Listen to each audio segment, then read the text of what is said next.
narito tayo ngayon sa mga materialis ng kanilang mga dinidiskarga. Ito po'y papunta po sa pabahay. Ito ang pamamaraan nila kung paano po nila dinidiskarga. Kung paano ibaba, ika nga yung mga materialis mula po doon sa parts. At mamaya po, makikita ko po sa inyo. At ito naman po, yung mga semento na nakabalot po sa parang sako. Ayan. Balikan naman natin yung backhoe. Galing po ng backhoe operator po. Ang galing ng diskarte niya. Paano niya po yan tinatanggal. At magbababa pa po siya ng ibang materialis po. Tara, pagmasta natin. Sa totoo lang po, ngayon lang talaga ako nakakita ng ganitong pamamaraan. Kasi po sa syudad, diretso lang naman po kasi unload. Hindi ganitong sistemang mapakahirap ng kalagayan nila. Diskarte nila guys. Delikado.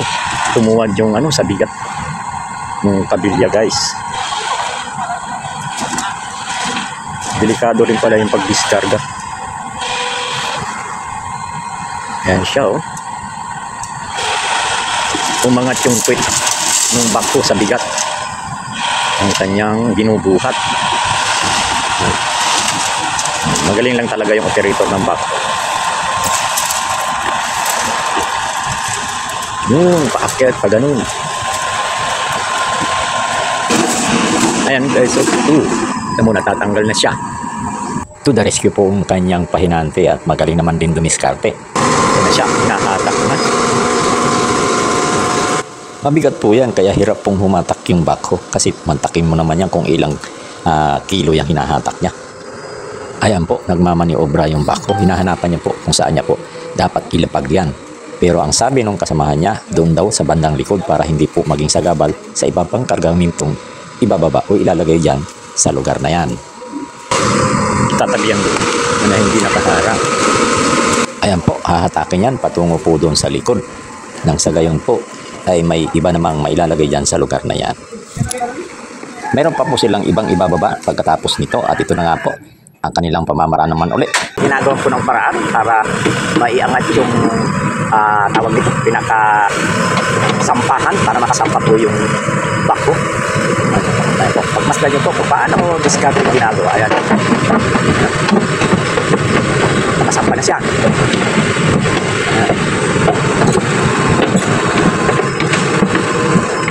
Ayan po.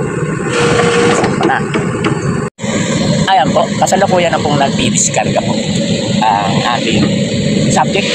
At ayan, inaangat na naman niya.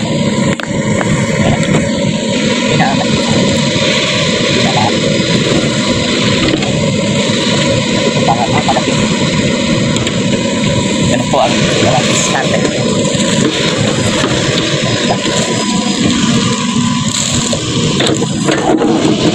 Ayan po, kumukuha po siya ng ilaga. Magda.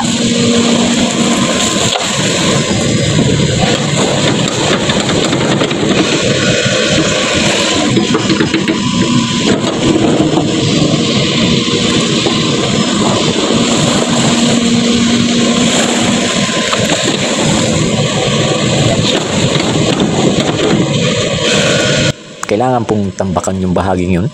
Kasi po, pag hindi po niya lagyan po ng kanyang mga inukab doon, ay hindi po may isasampo yung isang pinakasampahan o parang paa para makaakyat po siya dyan sa barge na yan. At ayan po, inaalalayan din po ng mga helper niya. Kailangan itaas po yung pinaka-indamyo niya.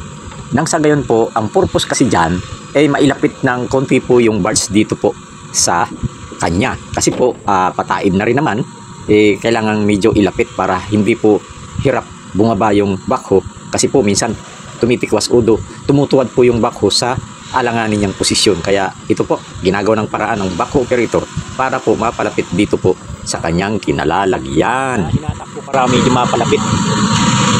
Kasi medyo high tide na kasi. Ayan na siya. Ang ginagawa naman po ng kanyang mga helper, inuunti-unti rin pong paghatak yung barge kasi nakatali po yan dito po sa tabi para ho dumikit. At ito, may dumarating pong rescue. Siguro inaalam kung anong nagiging balakin nito, kung bakit hindi nagtuloy-tuloy yung pagbaba ng mga kargamento. Kaya ayun, ito na po. Napalapit na, kaya ibinaba na po yung kanyang damyo. Nang sa ganun po makasampa ulit itong bako kasi po inilalapit na nila dahil medyo nahirapan masyado kung tuwad kasi yung bako. Pag po yung nag-discard na po, tumutuwad siya kaya ayan. Ayan po, sumasampa na siya. Medyo hindi pa yata sapat kaya atras siya. Buha pa. Walang ganang buha. Tumupa. Dagdag na sumong tambak. Nahihirapan po siyang iayos po yung kanyang sasampahan. Hindi po sapat yung mga nakukuha niya pong itinatambak kasi mukhang tagilid siya kaya nagdadagdag siya ng mga kaabuno niya dyan sa kanyang daraanan para bago siya makasampa. At siyempre, yung iba po may halong malalaking bato kaya inaayos niya rin para nang sa gayon, smooth po yung pag-akyat niya. Hindi po magkakaroon ng problema kung sasampa na dyan sa bars na yan. Yun po, kailangan niyang ayusin at mukhang hindi pa talaga sapat kaya kailangan niya na naman pong kumuha rito sa parting to nang mailagay niya dyan, iaabono niya dyan sa paanan ng isang indamyo kasi sa tingin ko rin po malalim doon kaysa dito sa kabila kaya pagsasampa po siya dyan parang nakatagilid itong backhoe so kailangan niya po yung kapantayan para po siya makapantay o makasampa doon sa itaas ng bars. Ganun lang po madali ang pagsampa nila. Kaya lang, masalimuot po yung proseso bago siya makasampa. Kaya ayan na po siya, magdidiskarga na po yan. Ayan. Ganyan po ang pag-akot, pagpangat. Ito nga pala pong binubuhat nito ay semento po yan. Ang yang pinakalalagyan niya po, yung parang bucket niya, ay ang nilalaman po niyan ay 60 peraso o 6 na po ang laman po ng sakong yan. May tawag po dyan, hindi ko natandaan ko ano yung sinabi sa akin. Ayan na po, ibababa niya na po yan dahan-dahan at dadalhin niya po yan doon sa yung pinanggalingan kanina po, yung paghatak ng kabilya. Doon din po niya yan ilalagay o pupwesto itong mga nakasako nito. At ito po, may nauna na po doon.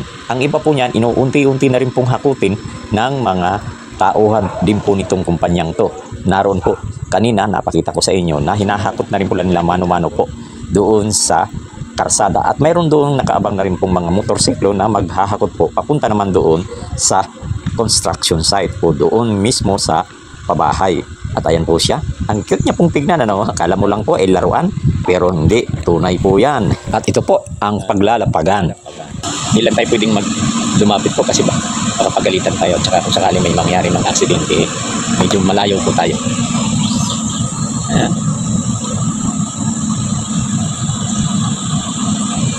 Ayan po, kinalas na. At babalik na naman po yan doon. So, ayan na po yung mga hinahakot. Ano po, babalik na naman po yan doon. At sundan natin ang proseso po. Ayan siya. Gumagapang pabalik doon.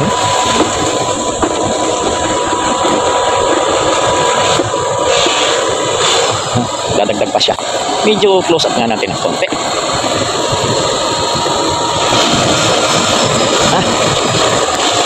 Kumuha pa po doon panambak at ilalagay dyan.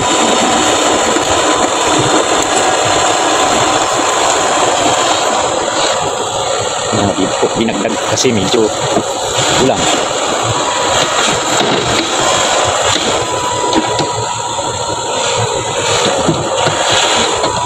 Ayan.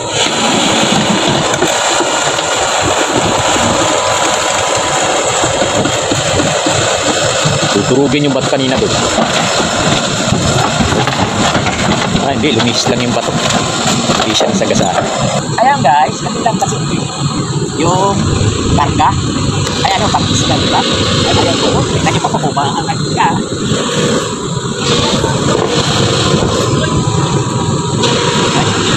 Kita nyo po.